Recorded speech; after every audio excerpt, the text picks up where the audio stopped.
कार्तिक महामहत्तम अध्याय 6। हरे कृष्णा, राधे राधे। कार्तिक महामहत्तम के अध्याय 5 में पुराणों में वर्णित करवा चौथ व्रत का विधान सुना, साथ ही तुलसी की महिमा को जाना।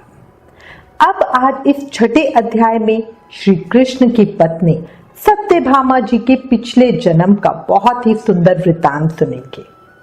शुरू करते हैं। जिसके सुनने से सब पापों का नाश हो जाए, कार्तिक महत्तम का सुनाऊं मैं छठा अध्याय। ब्रह्मा जी से तुलसी की महिमा सुनकर नारद जी ने श्रद्धा से उन्हें प्रणाम किया और फिर बोले, हे ब्रह्मा जी, कार्तिक मास के महत्तम का विधि पूर्वक वर्णन कीजिए। ब्रह्मा जी कहने लगे, हे नारद, तुम बड़े सज्जन पुरुष हो जो लोगों के हित के लिए ऐसा प्रश्न करते हो। अब मैं ऐसी कथा तुमसे कहता हूं जिसके सुनने मात्र से पापों का नाश हो जाता है। हे नारद, एक समय सूत जी इसी नैम्य शरण तीर्थ में शौनक आदि 88,000 ऋषियों से कहते हैं, हे ऋषियों, साधुओं का सत्संग अति पवित्र होता है और संसार के पापों के भय को दूर कर देता है, ज्ञानियों को मोक्ष देता है, कामना वालों की कामना पूरी करता है। श्री गंगा जी पापों को नष्ट कर देती है, चंद्रमा ताप को दूर कर देता है, कल्प वृक्ष दीनता को नष्ट कर देता है, परंतु साधु समागम पाप, ताप और दीनता तीनों को नष्ट करता है। इसका आधा क्षण भी मोक्ष को देने वाला हो जाता है। इतनी वार्ता सुनकर ऋषि कहने लगे, हे सूत जी, आप कृपया करके कार्तिक महत्तम का इतिहास तथा प्रसंग सहित हमें सुनाइए। तब सूत जी कहने लगे, हे ऋषियों, एक समय भगवान कृष्ण से कमल जैसे नेत्रों वाली श्री सत्यभामा जी कहने लगी, मैं धन्य हूं और मेरे माता पिता भी धन्य हैं जिनके मेरी जैसी कन्या उत्पन्न हुई, जिसके पति आप भगवान हुए। आप 16,108 रानियों में सबसे अधिक मुझसे प्रेम करते हैं। जिस कल्प वृक्ष की पृथ्वी के लोग बात तक नहीं करते, वह मेरे आंगन में लगा हुआ है। अतः मैं आपसे एक बात पूछना चाहती हूँ। आशा है मेरे हित के लिए आप वह बात अवश्य बताने की कृपा करेंगे। सूत जी आगे बोले, सत्यभामा के ऐसे वचन सुनकर श्री कृष्ण ने हंसते हुए सत्यभामा का हाथ पकड़ा और अपने सेवकों को वही रुकने के लिए कहकर विलास युक्त अपनी पत्नी को कल्प वृक्ष के नीचे ले गए। फिर हंसकर बोले, हे प्रिय, 16,000 रानियों में से तुम मुझे प्राणों के समान प्यारी हो। तुम्हारे लिए मैंने इंद्र आदि देवताओं से विरोध किया था। हे कांते, जो बात तुमने मुझसे पूछी है उसे सुनो। एक दिन मैंने तुम्हारी इच्छा पूर्ति के लिए गरुड़ पर सवार होकर इंद्रलोक में जाकर कल्प वृक्ष मांगा। तब इंद्र के मना कर देने पर गरुड़ का इंद्र से घोर युद्ध हुआ और गौलोक में भी गरुड़ जी ने गौओं से युद्ध किया। गरुड़ की चोंच की चोट से उन गौओं के कान और पूंछ कटकर गिरने लगे, जिससे 3 वस्तुएं उत्पन्न हुई। कान से तंबाकू, पूंछ से गोभी और रक्त से मेहंदी बनी। इन तीनों का प्रयोग करने वाले को मोक्ष नहीं मिलता।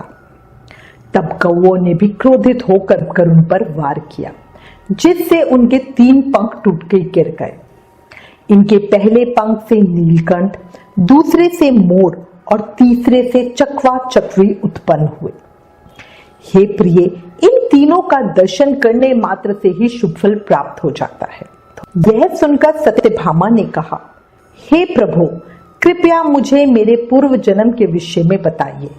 मैंने पूर्व जन्म में कौन कौन से दान, व्रत व जप किए हैं? मेरा स्वभाव कैसा था? मेरे जन्मदाता कौन थे और मुझे मृत्युलोक में जन्म क्यों लेना पड़ा? मैंने ऐसा कौन सा पुण्य कर्म किया था जिससे मैं आपकी अर्धांगिनी हुई? श्री कृष्ण ने कहा, हे प्रिय, अब मैं तुम्हें तुम्हारे द्वारा पूर्व जन्म में किए गए पुण्य कर्मों को विस्तार पूर्वक कहता हूं, उसे सुनो। पूर्व काल में सतयुग के अंत में मायापुरी में अत्रि गोत्र में वेद वेदांत के ज्ञाता देव शर्मा नामक एक ब्राह्मण निवास करते थे।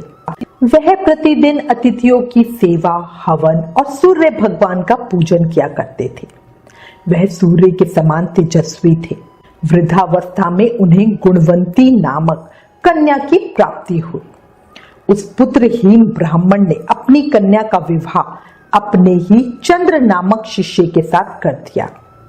वह चंद्र को अपने पुत्र के समान मानते थे और चंद्र भी उन्हें अपने पिता की भांति सम्मान देता था। एक दिन वे दोनों कुशा व समिधा लेने के लिए जंगल में गए। जब वे हिमालय की तलहटी में भ्रमण कर रहे थे, तब उन्हें एक राक्षस आता हुआ दिखाई दिया।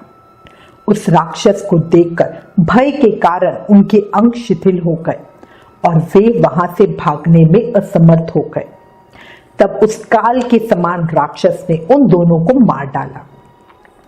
चूंकि वे धर्मात्मा थे, इसलिए मेरे पार्षद उन्हें मेरे बैकुंठ धाम में मेरे पास ले आए। उन दोनों द्वारा आजीवन सूर्य भगवान की पूजा किए जाने के कारण मैं उन दोनों पर अति प्रसन्न हुआ। गणेश जी, शिव जी, सूर्य व देवी, इन सबकी पूजा करने वाले मनुष्य को स्वर्ग की प्राप्ति होती है। मैं एक होता हुआ भी काल और कर्म के भेद से 5 प्रकार का होता हूँ। जैसे एक देवदत्त, पिता, भ्राता आदि नामों से पुकारा जाता है। इसके बाद वो दोनों विमान पर चढ़े हुए सूर्य के समान तेजस्वी, रूपवान, चंदन की माला धारण किए हुए मेरे भवन में आए और दिव्य भोगों को भोगने लगे। भगवान श्री कृष्ण ने कहा, हे प्रिय, इस घटना के बाद जब गुणवती को राक्षस द्वारा अपने पति एवं पिता के मारे जाने का समाचार मिला, तो वह बड़ा विलाप करने लगी।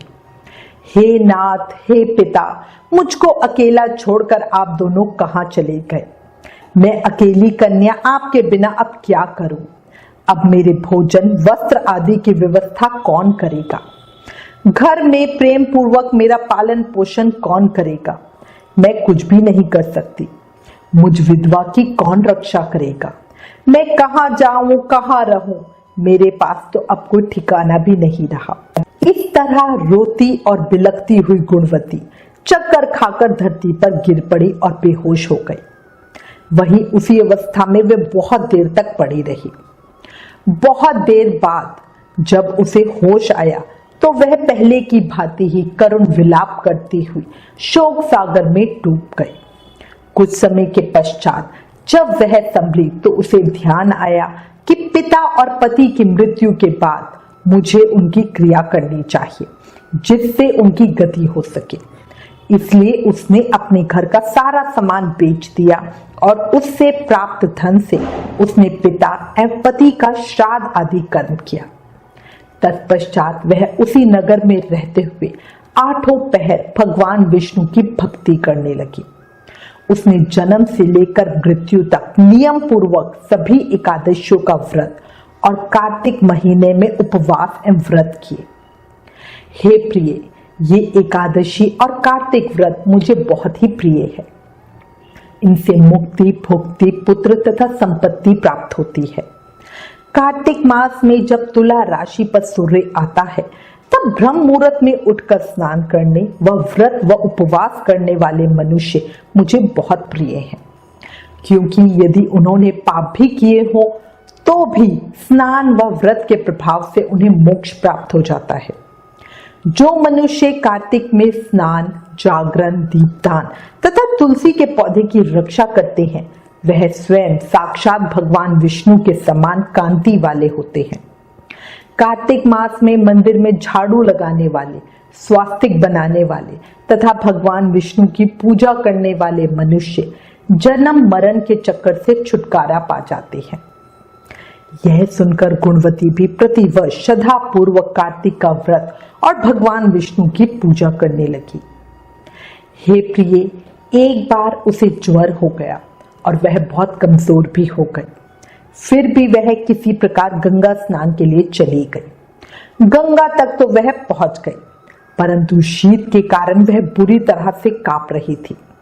उसने गंगा जी में प्रवेश किया और शीत और ज्वर के कारण वहीं प्राण छोड़ दिए। उसी समय मेरे दूतों के द्वारा मेरे धाम में आई। ये कार्तिक के व्रत का ही प्रभाव था। उसके बाद ब्रह्मा आदि देवताओं की प्रार्थना पर जब मैंने कृष्ण का अवतार लिया तो मेरे गण भी मेरे साथ इस पृथ्वी पर आए। वह सब इस पृथ्वी पर यादव बने।